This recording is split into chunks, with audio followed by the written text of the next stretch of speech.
কোরআন অবতীর্ণ করেছি আপনাকে ক্লেশ দেওয়ার জন্য না, কষ্ট দেওয়ার জন্য না।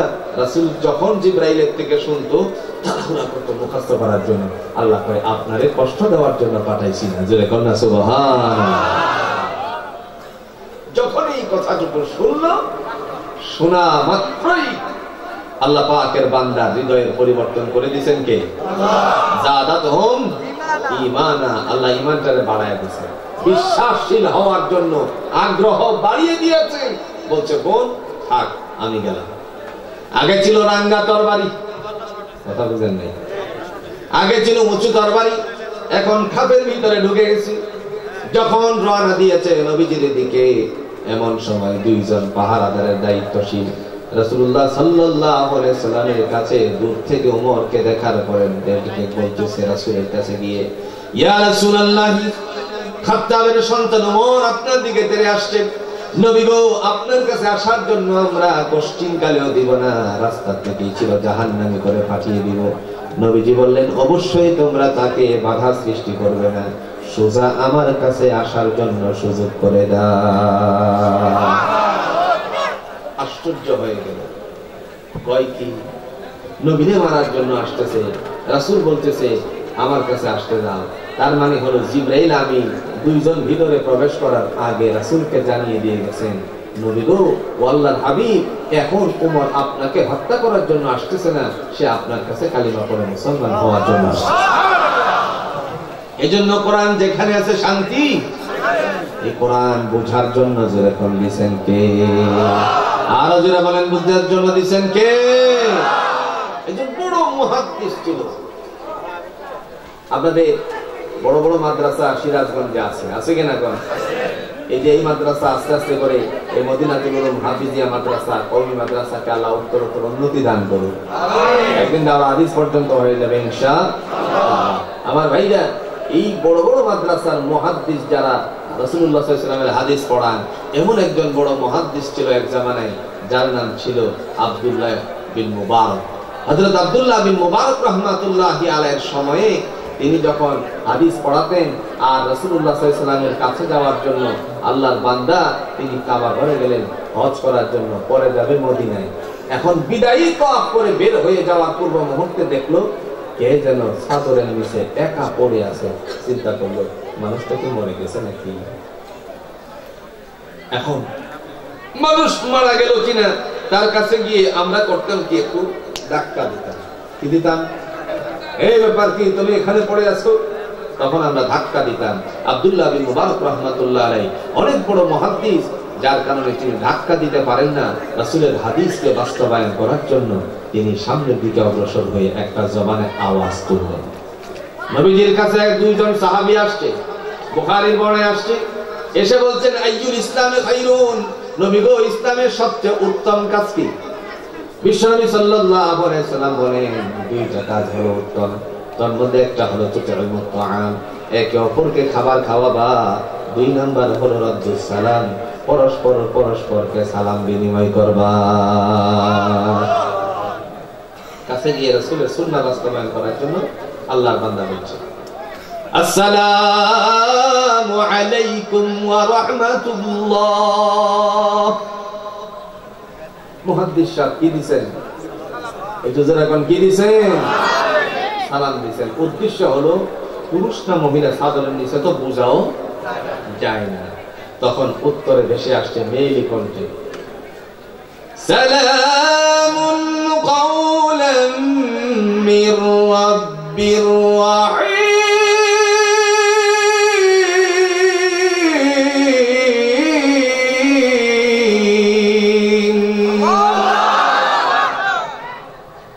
সালামের উত্তর কি আমরা এইভাবে দেই? কথা কোন না এইভাবে দেই? কারণ ওই মহিলা আল্লাহর বান্দী, কোরআনের সাথে তার সম্পর্ক ছিল বেশি, এই জন্য তিনি কোরআন দিয়ে জবাবটা দিয়ে দিয়েছেন। আর একটু আস্তে করে সুবহানাল্লাহ। যখনই জবাবটা দিল মুহাদ্দিস সাহেব আশ্চর্য হলো, হাই হাই, ঘটনাটা কি? তোমার উপরে শান্তি বর্ষিত হোক।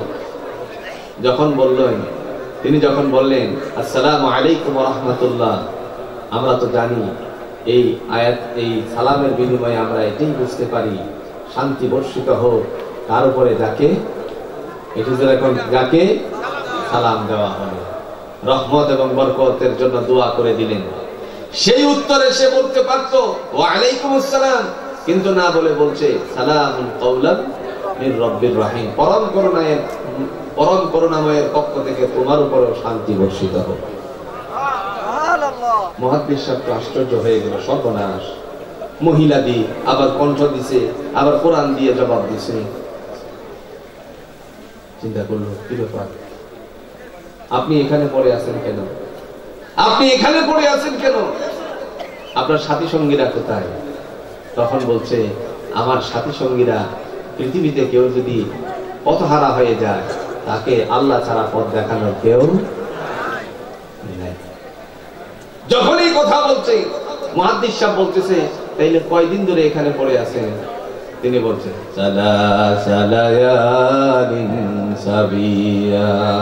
3 দিন 3 রাত গত হয়ে গেছে আমি এখানে পড়ে আছি। সুবহানাল্লাহ বলতেন।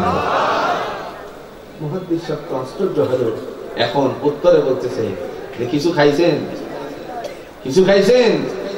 তখন কোরআন দিয়ে উত্তর দেয় আল্লাযী হুয়া ইউত'ইমুনি ওয়া ইয়াসকিন।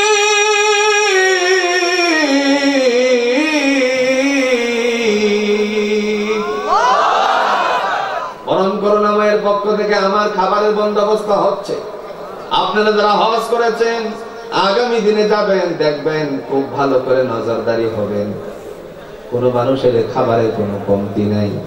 আজকে বাংলাদেশে একজন আর একজনকে একটু পানীয় পর্যন্ত দিতে রাজি হয় না, আর হুজ্জাতুল ইকরামদের জন্য খাবারের গাড়ি নিয়ে তারা রাস্তার মধ্যে দাঁড়ায় থাকে।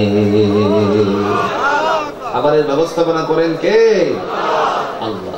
এজন্য ভাইরা আমার, মহান আল্লাহ পাক রব্বুল আলামিনের বান্দা নবী সাল্লাল্লাহু আলাইহি সাল্লামের কাছে চলে গেল। যাওয়ার পথে সাহাবায়ে আজমাইনদের মধ্যে 2 জন পাহারাদার যখন সেখান থেকে উঠে আসছে, নবীজি বললেন খবরদার তারে আটকা দিবা না, আমার কাছে সোজা আসতে দাও। হযরত খাত্তাবের সন্তান ওমর রাদিয়াল্লাহু তাআলা আনহু, খাত্তাবের সন্তান হযরত ওমর রাদিয়াল্লাহু তাআলা আনহু, আল্লাহ পাক রব্বুল আলামিনের বান্দা যখন সে চলে গেল রাসূলের কাছে গিয়ে বলছি ইয়া রাসূলুল্লাহ, বুঝতে পারিনি আমি আমার বোনরে এত মারলাম, এই মারার পরে যখন তাকে বললাম কেন এখনো কালিমা চাচ্ছিস না, বোন আমার জবাবে বলল আমার অন্তরের ভিতরে যে কালিমা স্থান দিয়েছি, মৃত্যু যতক্ষণ পর্যন্ত না আসবে, যতক্ষণ পর্যন্ত দেহের সাথে প্রাণ লেগে থাকবে, ততক্ষণ পর্যন্ত রাসূলুল্লাহ সাল্লাল্লাহু আলাইহি ওয়াসাল্লামের কালিমা সোজা ছাড়তে পারি না। তখন আমার বুঝে চলে আসলো নিঃসন্দেহে সত্য ধর্মের কিতাবটার জোরে কন্ত নাম কি? সত্য ধর্ম আমার বিশ্বাস হয়ে গেল। প্রিয় ভাইরা আমার, যেহেতু সত্য ধর্ম বলে বিবেচিত হয়ে গেল, এখন আপনারা সাক্ষী দেন, আপনারা বলেন তো একমাত্র সিলেক্টেড কৃত ধর্মটার নাম কি? আরো জোরে ইসলাম। ইন্নাদ দীনা ইনদাল্লাহিল ইসলাম, একমাত্র মনোনীত ধর্মের নাম ইসলাম। এছাড়া যত মতাদর্শ আছে একটাও আল্লাহর কাছে কবুল না। কে বলছেন? ভুল বলছি মনে হয় না? আল্লাহ বলতেছেন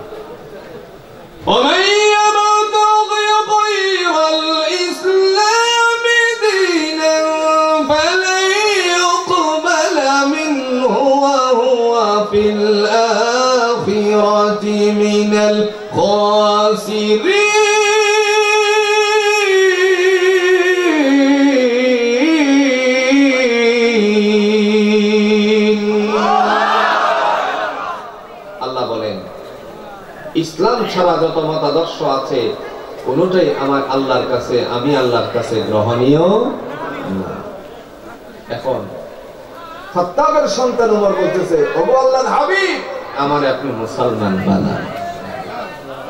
নবীজি বললেন আপনি বলুন আশহাদু আল্লা ইলাহা ইল্লাল্লাহ ওয়া আশহাদু আন্না মুহাম্মাদান আবদুহু ওয়া রাসূলুহু। মুসলমান হয়ে গেছে। দাম বাড়ছে না কমছে? একটু জোরে কর না, বাড়ছে না কমছে? এই সময়ের মধ্যে আযানের সময় হয়ে গেল, নামাজের সময় হয়ে গেল। তখন আযান দেওয়ার জন্য একজন আল্লাহর বান্দা নিয়োজিত আছে। নাম কি? একটু জোরে কোন নাম কি? হুজুর আমার আগে মাহাদি সাহেব বলছিলেন হযরত বেলাল হাবশী রাদিয়াল্লাহু তাআলা আনহু তখন এই আযানের ধ্বনি উচ্চারিত করার জন্য একটা জানালার কাছে গিয়ে বলে আসসালাত, আরেকটা জানালার কাছে গিয়ে বলে আসসালাত। এটা ছিল ইসলামের প্রথম আযান। বুঝলেন?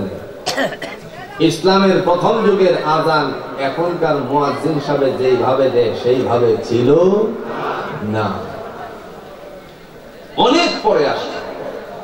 সাহাবীদেরকে বিশ্বনবী সাল্লাল্লাহু আলাইহি ওয়াসাল্লাম জড়ো করলেন, জড়ো করে বলতেছেন মানুষকে নামাজের দিকে কেমনে, সালাতের দিকে কেমনে ডাকা যায়।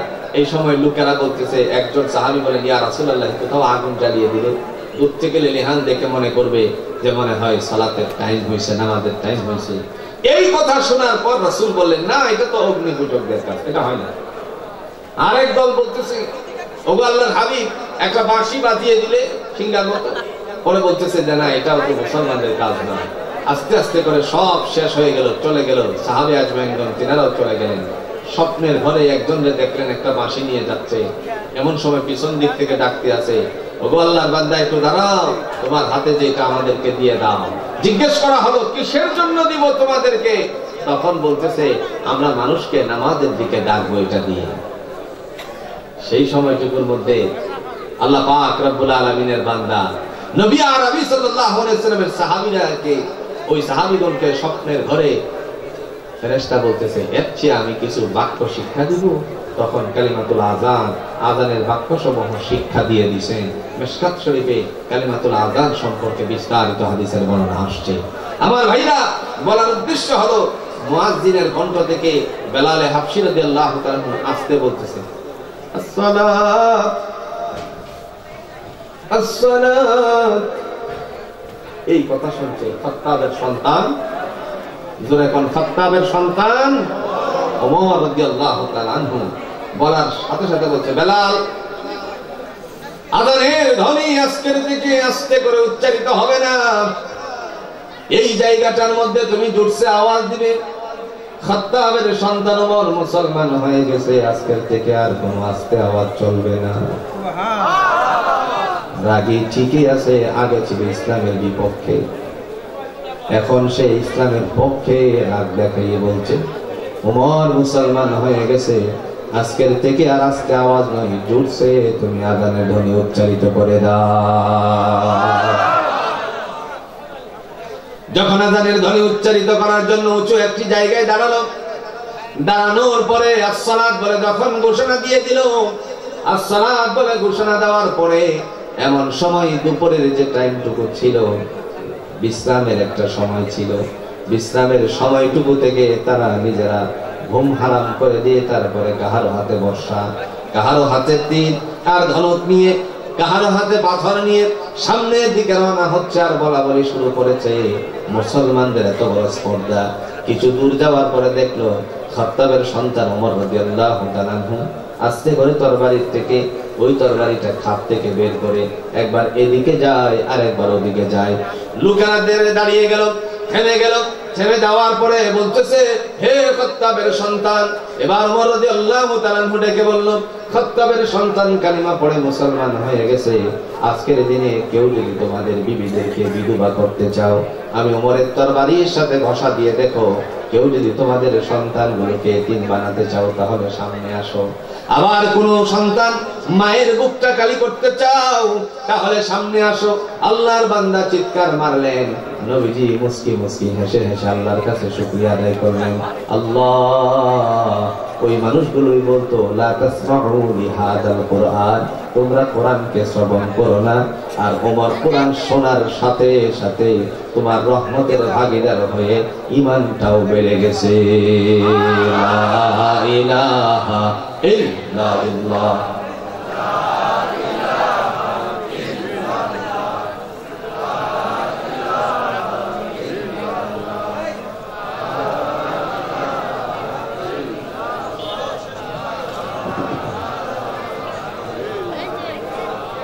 জোরে জোরে লা ইলাহা ইল্লাল্লাহ।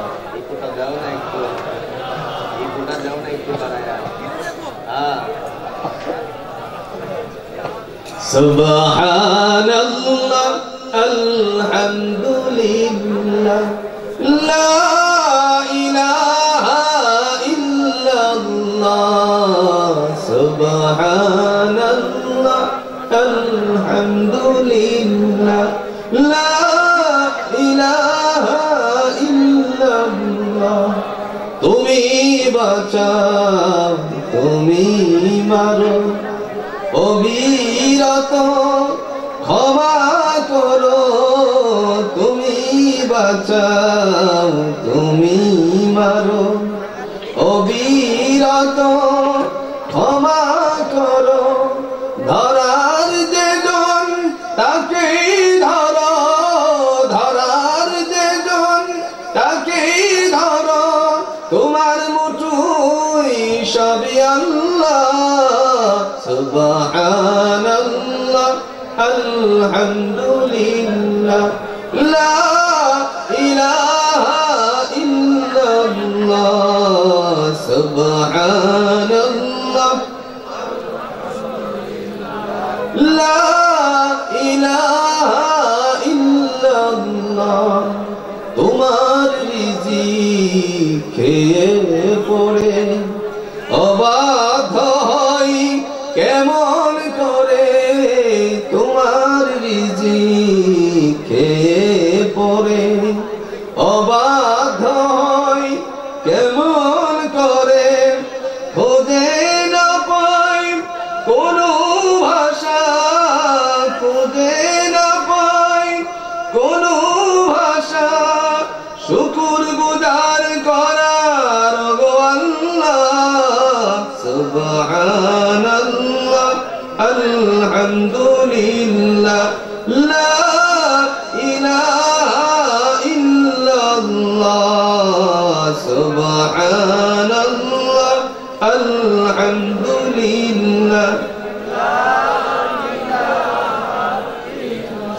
লা ইলাহা ইল্লাল্লাহ মুহাম্মাদুর রাসূলুল্লাহ সাল্লাল্লাহু আলাইহি ওয়াসাল্লাম। আমার ভাইরা, এই সময় ওমর রাদিয়াল্লাহু তাআলা মুসলমান হয়ে যাওয়ার পরে আল্লাহ ডেকে বলতেছেন, ও আমার হাবিব, কোরআনটা আমি এই কারণে দিছি যাতে করে মুমিনরা হেদায়েত প্রাপ্ত হয়। আর একটু আস্তে কোন সুবহানাল্লাহ। ওয়া ইন্নাহু লাহুদা ওয়া রাহমাতুল লিল মুমিনিন।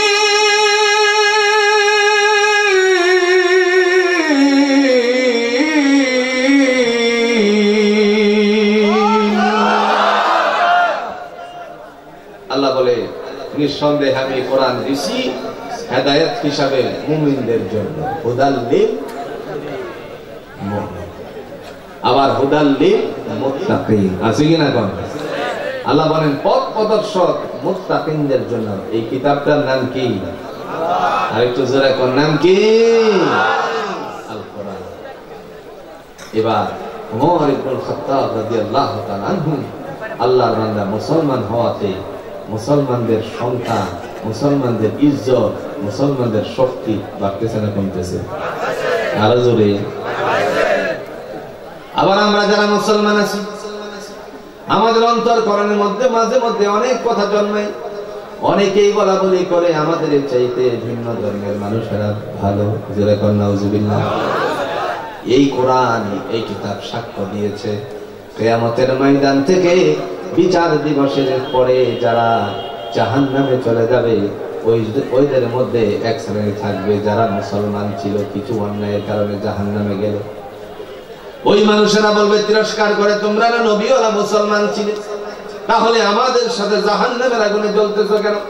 এই কথাটুকু আল্লাহ পাক রব্বুল আলামিনের কাছে ভালো লাগে নাই। দেখে বলবে, হে জাহান্নামের দ্বার রক্ষী, যাদের অন্তরের ভিতরে আমি আল্লাহর ভয়, আমি আল্লাহ একত্ববাদের বিশ্বাসশীল ছিল, তাদেরকে জাহান্নাম থেকে বের করে জান্নাতের ভিতরে ঢুকাইয়া দাও। সেই সময়ের মধ্যে পিছন দিক থেকে একটা আওয়াজ তারা করবে, আল্লাহ কোরআনে আছে, ভালো না মন্দ এটা কোরআনে বুঝাই দিয়েছেন আল্লাহ। তারা বলবে, রুবামা ইয়াওয়াদ্দুল্লাহ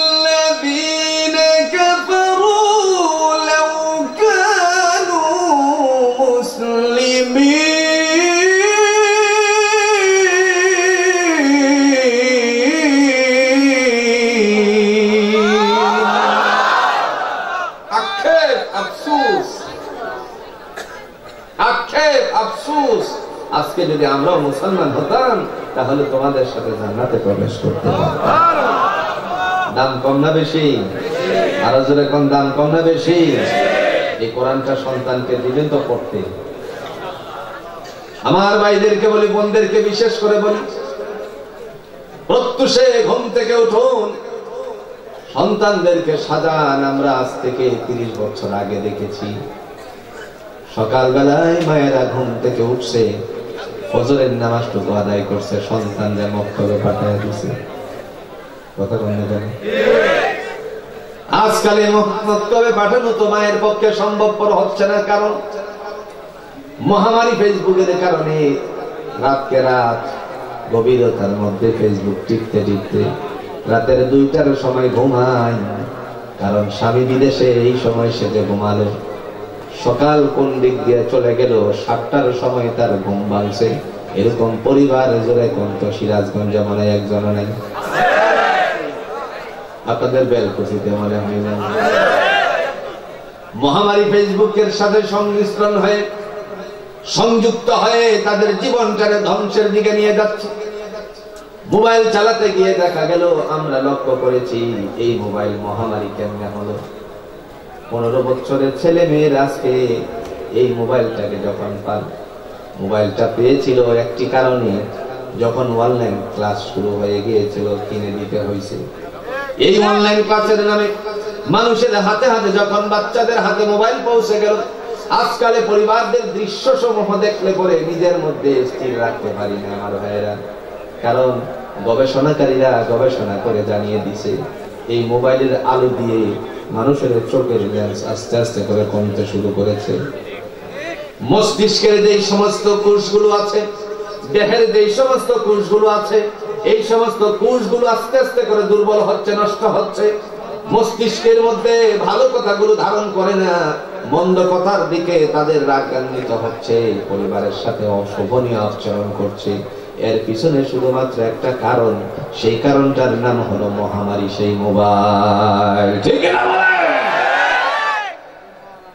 একই ঘরে সোফার মধ্যে বসে ছোট্ট বাচ্চা টেপ দিয়ে গেমস খেলে, নাই কথা কোনটাকে নাই, আরেকটা বাচ্চা কার্টুন দেখে, মা সোফার এক সাইডে গিয়ে এক কোণায় বসে বসে স্বামী যেন না দেখে অন্য পুরুষের সাথে তারপরে সেটিং করতে আছে। আবার স্বামীও চিন্তা করে, তুমি যেহেতু মোবাইলে আছো, আমি আর একটা গোপনে কাজ করি। সেও দেখা গেল ইমো সেটিং করতে আছে, হোয়াটসঅ্যাপে মারতে আছে। এরকম পরিবার আছে না? না। এই মোবাইলের কারণে বাংলাদেশে ডিভোর্সের সংখ্যা বাড়ছে না কমছে? আরো জোরে বলেন, বাড়ছে না কমছে? মোবাইল যখন ঘরে রেখে দেয়, হঠাৎ করে একটা মেসেজ চলে আসলো। এই মেসেজটা কিন্তু কোনো মহিলা দেয় নাই, কোনো মানুষে দেয় নাই। হঠাৎ করে সফটওয়্যার থেকে একটা মেসেজ আসছে, আসো তোমার সাথে আমি একটু কথাই জড়িত হই। মেয়ের ছবি দিয়ে চলে আসছে।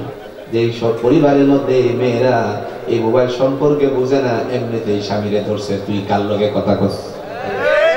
কথা বল না, এটা কিন্তু একটা সফটওয়্যার, এটা মাইরে দিছে ওটু। কথা বুঝেন না?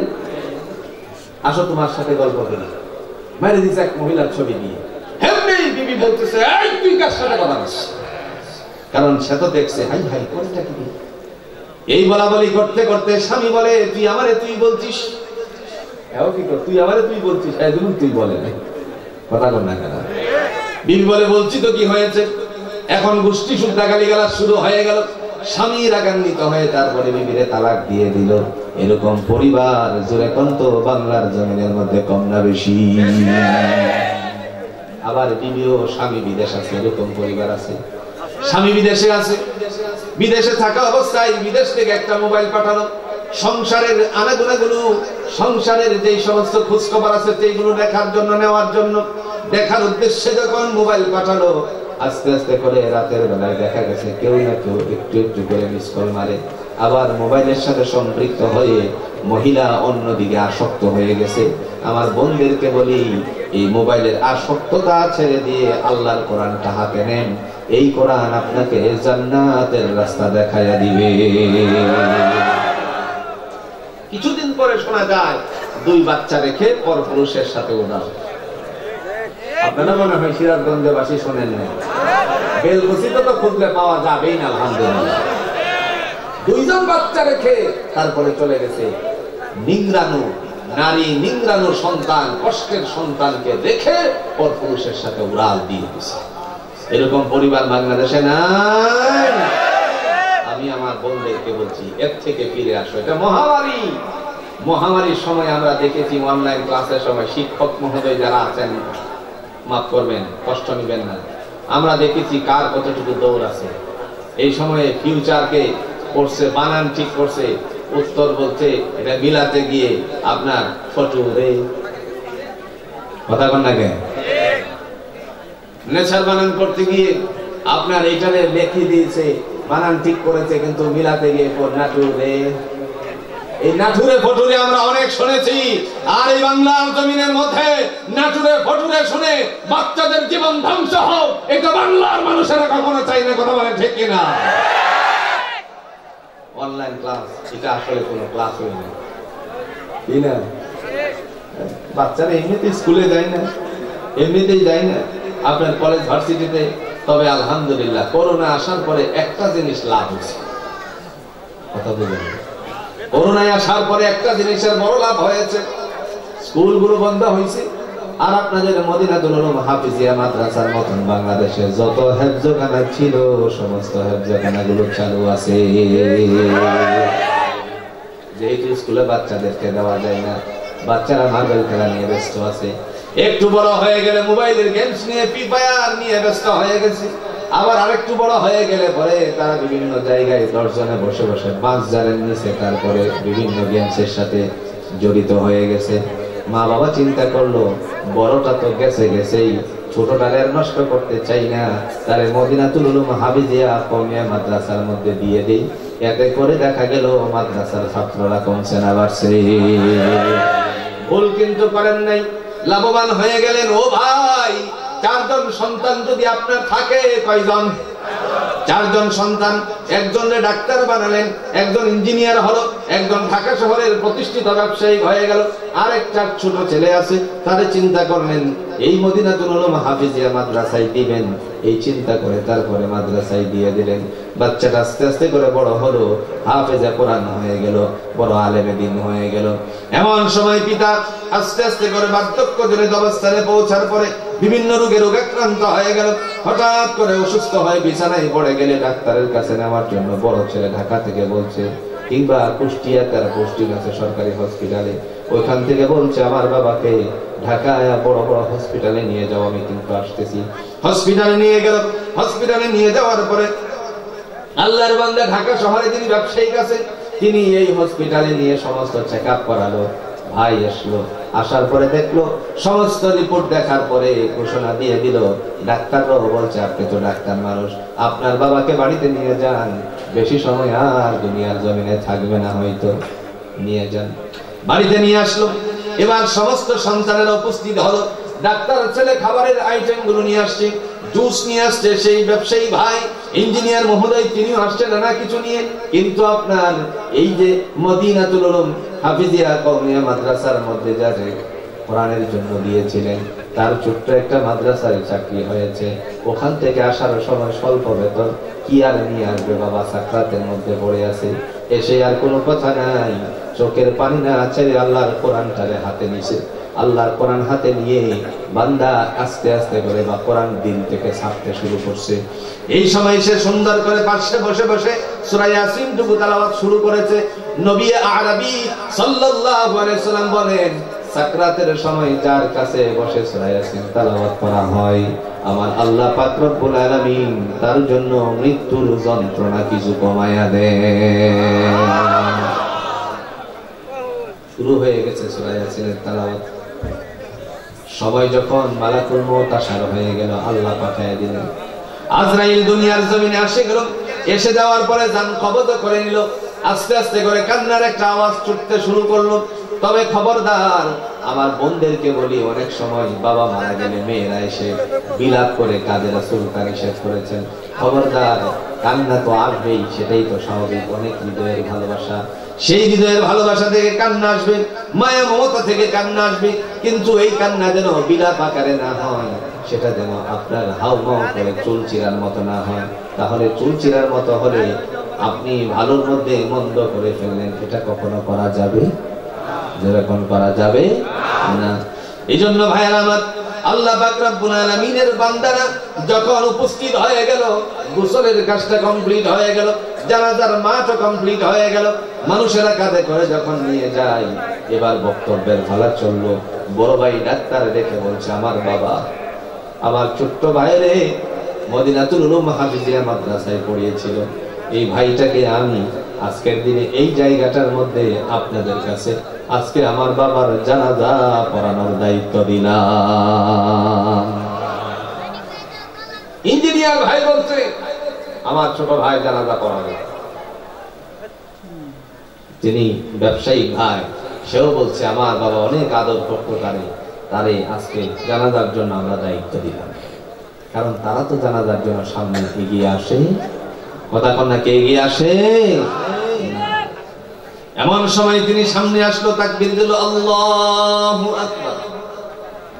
তাকবীর দেওয়ার সাথে সাথে বান্দার চোখ থেকে যদি পানি নির্গত হয়ে যায়, বান্দা তাকবীর দেয়, ফেরেশতারা সেই সন্তানের জন্য মাগফিরাতের দোয়া করতে থাকে। আবার এই জানাজার মধ্যে সে দোয়া শুরু করে দিল। আমরা যারা জানাজায় অংশগ্রহণ করি, আগে কিন্তু জানাজার মধ্যে মাইয়াতের জন্য দোয়া করা হয় না, কথা কন্যাকে। মৃত ব্যক্তির নামে আগে দোয়া নয়, আগে হলো যারা উপস্থিত লোক তাদের জন্য, জীবিতদের জন্য দোয়া। উদাহরণ দিল, আল্লাহুম্মা গফির লি হাইয়িনা, নাই নাই, কথা কন্যাকে নাই, ওয়া মাইয়িতিনা ওয়া শাহিদিনা ওয়া গায়িবিনা ওয়া সগীরিনা ওয়া কাবীরিনা ওয়া যাকারিনা ওয়া উনসানা, আল্লাহুম্মা মান আহইয়াইতাহু মিন্না ফাআহইহি আলাল ইসলাম ওয়া মান তাওয়াফাইতাহু মিন্না ফাতাওয়াফাহু আলাল ঈমান। এই দোয়া মনে হয় নাই? আছে। একটু জোরে কোন নাই? উত্তর দেন, আল্লাহুম্মা গফির লি হাইয়িনা, আয় আল্লাহ যারা জীবিত আছে তাদেরকে ক্ষমা করে দাও। যিনি মরছে তার লেগে দোয়া হইছে? জোরে কোন না হইছে? যিনি মারা গেছেন ওনার জন্য প্রথমে দোয়া হইছে না, দোয়া হইছে যারা জীবিত আছে। আল্লাহুম্মা গফির লি হাইয়িনা, আল্লাহ যারা জীবিত আছে তাদেরকে ক্ষমা করে দাও। ওয়া মাইয়িতিনা, যারা মৃত্যুবরণ করেছে এবার আমার সামনে যে আছে তারে মাফ করে দাও। ওয়া শাহিদিনা, যারা জানাজায় উপস্থিত হয়েছে আল্লাহ তাদেরকে ক্ষমা করে দাও। ওয়া গায়িবিনা, যারা জানাজায় আসতে পারে না, অনুপস্থিত আছে তাদেরকে ক্ষমা করে দাও। ওয়া সগীরিনা, যারা ছোট তাদেরকে মাফ করে দাও। ওয়া কাবীরিনা, যারা বড় তাদেরকে ক্ষমা করে দাও। ওয়া যাকারিনা, যারা পুরুষ আছে তাদেরকে মাফ করো। ওয়া উনসানা, যারা নারী আছে তাদেরকেও মাফ করো। কারণ জানাজার মধ্যে নারীরাও অংশগ্রহণ করেছে, রাসূল বলেন তাদের জন্য দোয়া বাদ করা যাবে না। আজকাল জানাজাতে নারীরা আসে না, কারণ আমাদের পরিবেশটা এটা নাই, কথা কোন ঠিক কিনা? ঈদের নামাজের জন্য আল্লাহ রাসূল নারীদেরকে নিয়ে আসতেন। হযরত আয়েশা রাদিয়াল্লাহু তাআলা আনহা বলতেন, ইয়া রাসূলুল্লাহ, আমি তো হায়দা যদি কেউ থাকে, ঋতুবর্তী যদি কেউ থাকে, নবীজি বলছেন সেও ঈদের মাঠে যাবে, নামাজ আদায় করবে না, কিন্তু দোয়াতে অংশগ্রহণ করবে। ঈদের মাঠে অগণিত মানুষদেরকে আমার আল্লাহ ক্ষমা করে দেয়। ইসলাম আছে যেখানে, শান্তি আছে সেখানে। আমাদের মসজিদগুলোতে জুমার জন্য মহিলারা যায় না, কারণ এখানে পরিবেশ নাই। কিন্তু রাসূল সাল্লাল্লাহু আলাইহি ওয়াসাল্লাম তাদেরকে নিয়ে জুমার সালাত আদায় করতেন। এদের জন্য ঢাকা শহরে অনেক, আলহামদুলিল্লাহ, অনেক মসজিদের একটা সাইড দিয়ে মহিলাদের নামাজের ব্যবস্থা আছে। মহিলারা কোথায় গিয়ে নামাজ পড়বে ভাই? আপনি আমার বিবি, আপনি আমার সাথে যাচ্ছে ঢাকা শহরে, মনে করেন এই সিরাজগঞ্জ, আপনাদের বেলকুচি থেকে ঢাকার দিকে যাচ্ছে, আপনি নামাজের জন্য মসজিদে গেলেন, উনি কোথায় গিয়ে নামাজ পড়বেন? ওনার জন্য কি নামাজ ফরজ না? কথা কোন নাকি ফরজ না? এজন্য তারও নামাজ আদায় করতে হবে। এই মসজিদগুলোতে যদি একটা জায়গাতে ব্যবস্থা থাকতো মুসাফিরের জন্য, মহিলা যারা সাথে থাকতো তারাও নামাজটা আদায় করতে পারতো। আল্লাহ আমাদের সবাইকে এই কোরআন বুঝে আমল করার তৌফিক দান করুন। আমিন। আরেকটু জোরে বলেন আমিন। আমিন। আল্লাহ বলছেন আফালা ইয়াতাদাব্বারুনাল কোরআন, এরা কি কোরআনের প্রতি লক্ষ্য করে না? এরা হচ্ছে যারা ইসলাম মানে না। আল্লাহ বলেন যদি তোমরা এই কোরআনটা পড়ো, এই কোরআনটা যদি আমল করো, তাহলে তোমাদের জন্য আমি আল্লাহ একটা ফায়সালা করছি।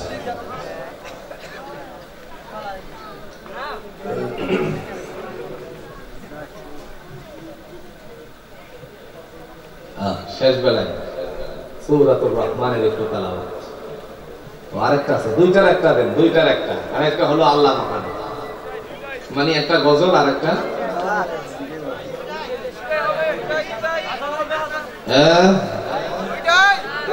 দুইটা, দুইটা, তিনটা না, দুইটা। আমার ভাইরা, আল্লাহ আমাদের সবাইকে কোরআন বুঝে আমল করার তৌফিক দান করুন।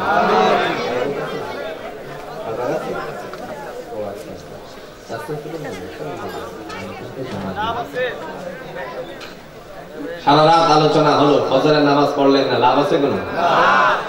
কন্যাকে লাভ আছে? কোনো লাভ নাই। সেজন্য আল্লাহ রাসূল সাল্লাল্লাহু আলাইহি ওয়াসাল্লাম যে কথাগুলো বলছেন কোরআন দিয়ে, এটাই শান্তি। এই যে দেখেন কোরআনের মধ্যে একটা সূরার নাম হলো সূরাতুন নাবা। নাম কি? সূরাতুন নাবা।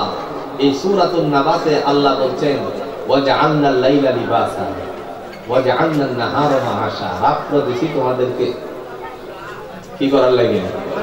একটু জোরে কোন কি করার জন্য? বিশ্রামের জন্য।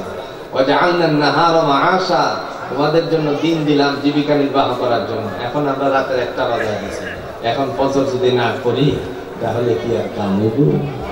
আল্লাহ আমাদের সবাইকে মাফ করুন। আখিরা জুড়ে কোন আমিন। আমিন। আগে তেলাওয়াত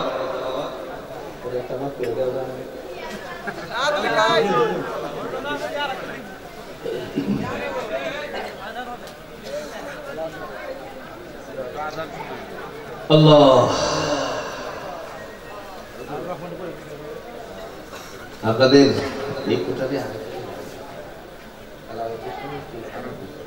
এটা আমার কানে বাজে না, আমি করতে হবে।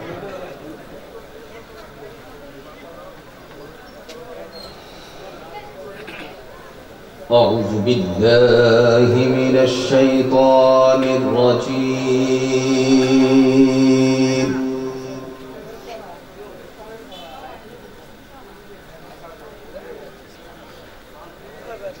بسم الله الرحمن الرحيم.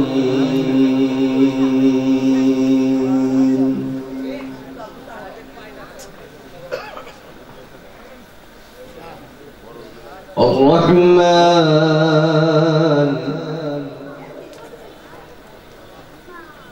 علم القرآن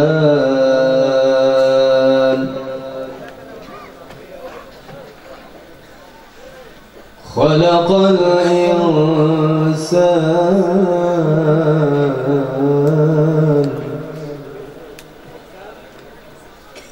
علمه البيان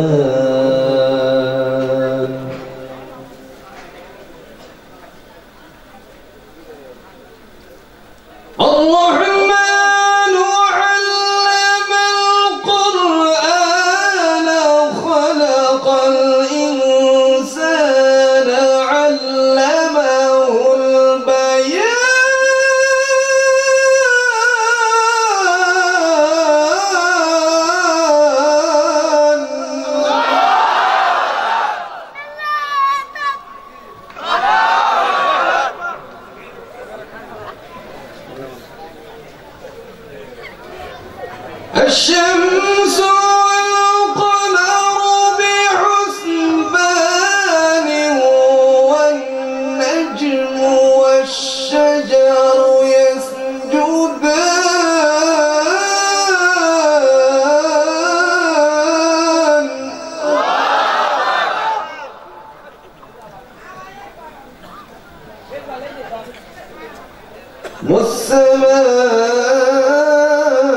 والسماء رفعها ووضع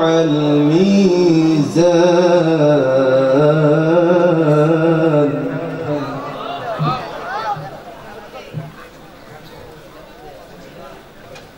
ألا تطغوا في الميزان وأقيموا الوزن بالقسط ولا تخسروا الميزان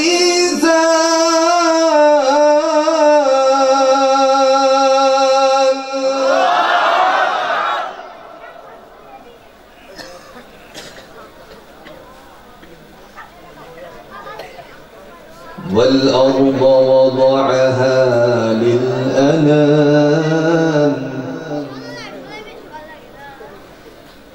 فيها فاكهة والنخل ذات الأكمام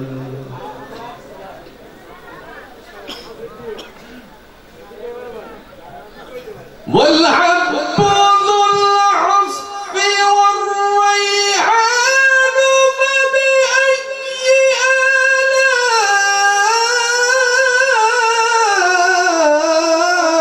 آلاء ربكما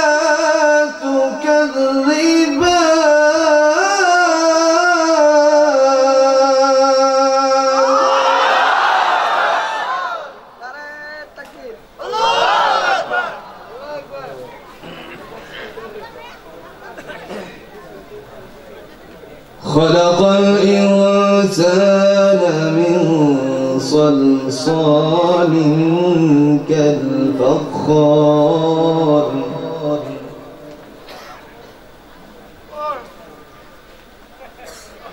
وخلق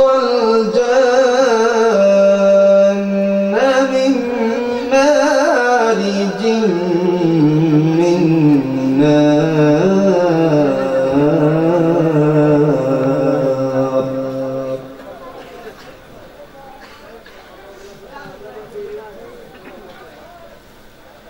خلق الإنسان من صلصال كالفخار وخلق الجن من مارج من نار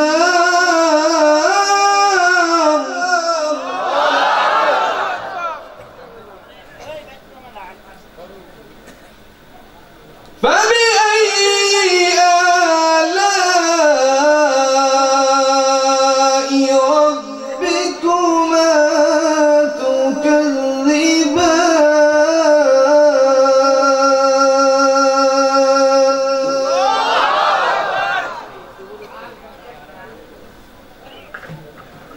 تكذبان رب المشرقين ورب المغربين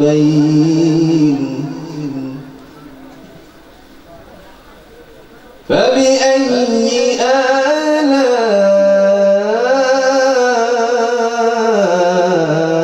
آلاء ربكما تكذبان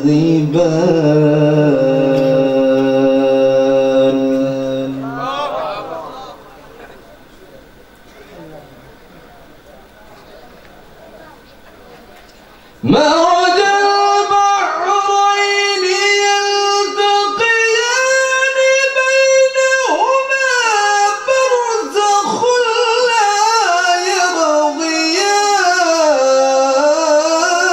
يبغيان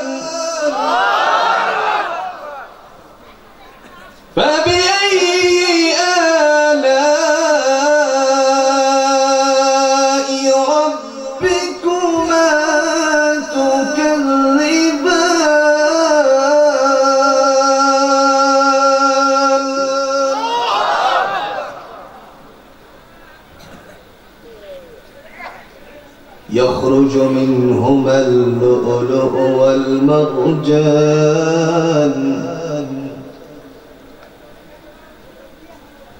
يخرج منهما اللؤلؤ والمرجان فبأي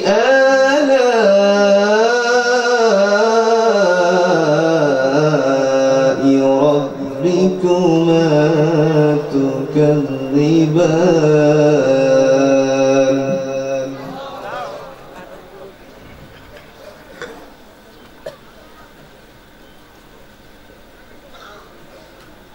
وله الجوار المنشآت في البحر كالأعلام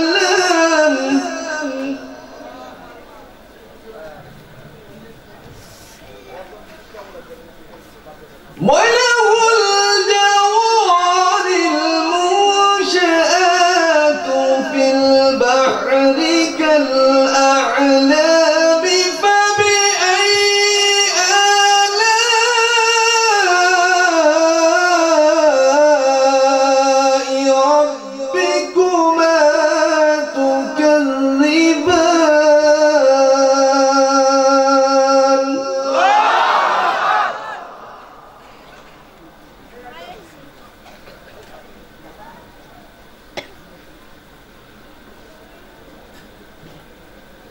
فبأي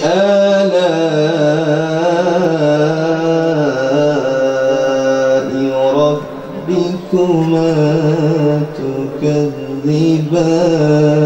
تكذبان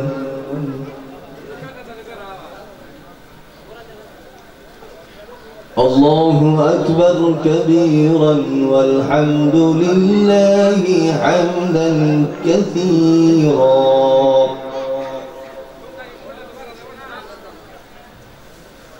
الله أكبر ولله الحمد بسم الله الرحمن الرحيم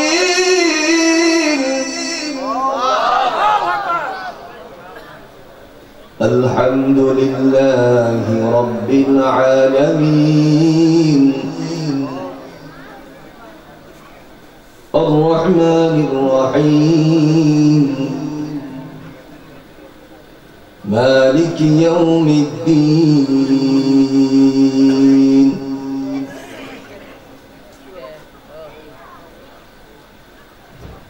الحمد لله رب العالمين الرحمن الرحيم مالك يوم الدين إياك نعبد وإياك نستعين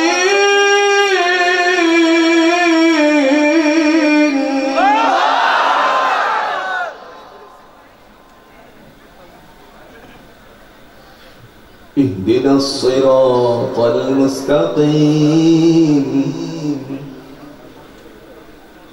صراط الذين أنعمت عليهم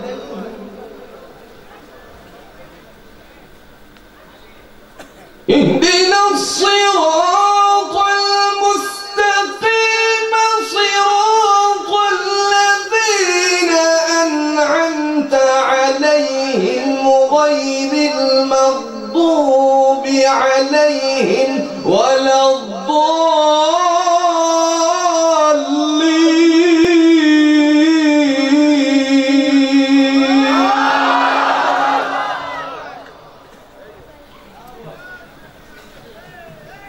غير المغضوب عليهم ولا الضالين آمين صدق الله العظيم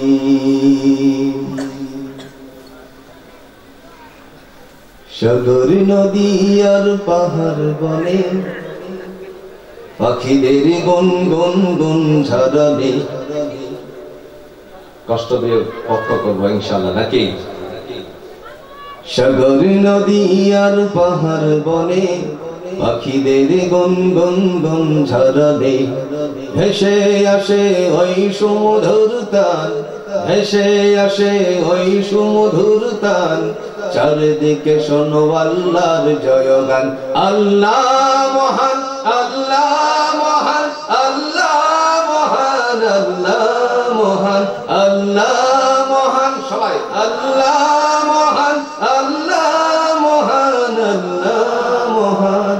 সাগর নদী আর পাহাড় বনে পাখিদের গুনগুন গুন ঝরনে, সাগর নদী আর পাহাড় বনে পাখিদের গুনগুন গুন ঝরনে ভেসে আসে ওই সুমধুর তান, ভেসে আসে ওই সুমধুর তান।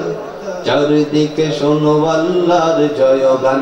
আল্লাহ মহান, আল্লাহ মহান, আল্লাহ মহান, আল্লাহ মহান, আল্লাহ মহান, আল্লাহ মহান, আল্লাহ মহান, আল্লাহ মহান। শোনো তুমি মন দিয়ে কোকিলের সুর, শুনতে লাগছে যেন কত না মধুর। মিষ্টি মিষ্টি ওই দোয়েলের গান, তাহাতে রয়েছে কি সুধা পরা। শোনো তুমি মন দিয়ে কোকিলের সুর, শুনতে লাগছে যেন কত না মধুর। মিষ্টি মিষ্টি ওই দোয়েলের গান, তাহাতে রয়েছে কি সুধা পরা।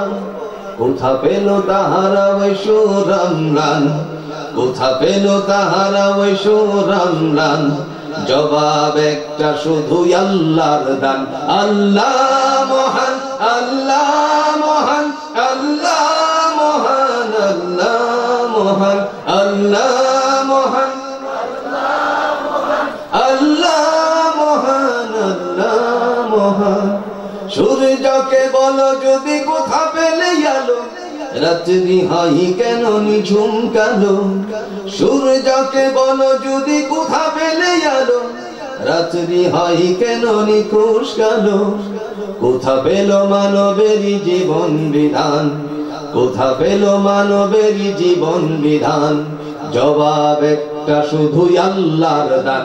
আল্লাহ মহান, আল্লাহ মহান, আল্লাহ মহান, আল্লাহ মহান, আল্লাহ মহান, আল্লাহ মহান, আল্লাহ মহান, আল্লাহ মহান। সাগর নদী আর পাহাড় বনে পাখিদের গুনগুন গুন ঝরনে, সাগর নদী আর পাহাড় বনে পাখিদের গুনগুন গুন ঝরনে ভেসে আসে ওই সুমধুর তান, ভেসে আসে ওই সুমধুর তান। চারদিকে শোনো আল্লাহর জয়গান। আল্লাহ মহান, আল্লাহ মহান, আল্লাহ মহান, আল্লাহ মহান, আল্লাহ মহান, আল্লাহ মহান, আল্লাহ মহান, আল্লাহ মহান, আল্লাহ মহান, আল্লাহ মহান, আল্লাহ মহান, আল্লাহ মহান।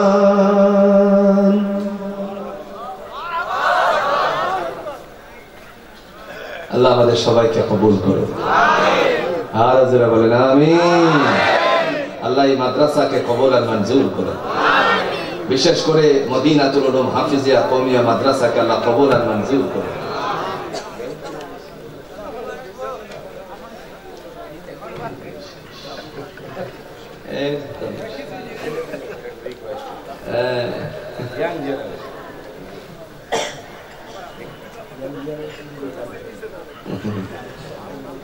আমার মুয়াজ্জিনের চাকরি দিয়ে দিতেছে।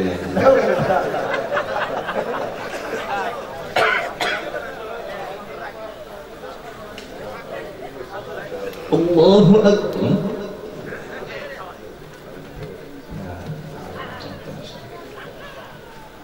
আল্লাহু আকবার, আল্লাহু আকবার, আল্লাহু আকবার, আল্লাহু আকবার।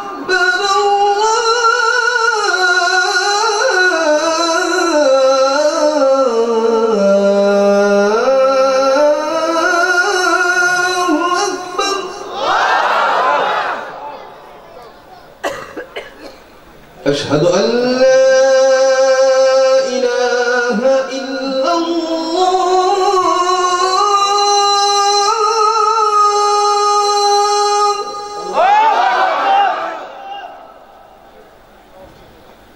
أشهد أن لا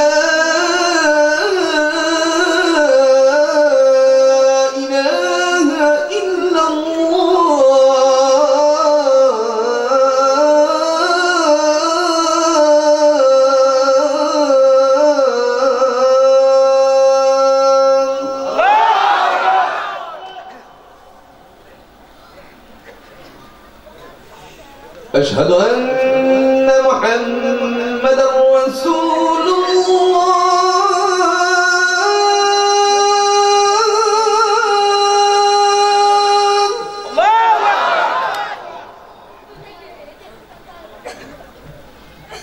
أشهد أن محمدا رسول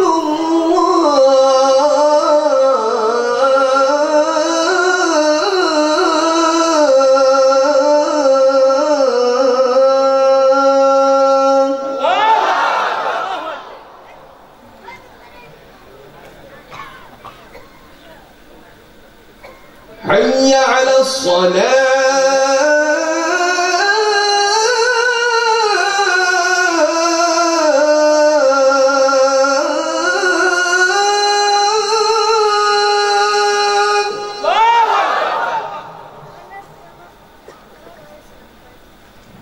حي على الصلاة.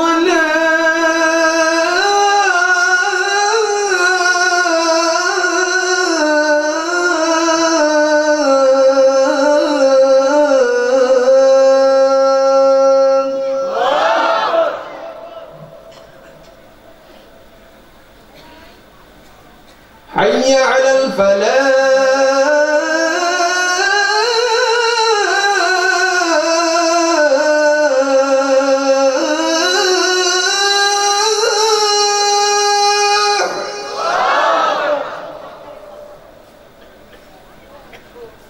حي على الفلاح.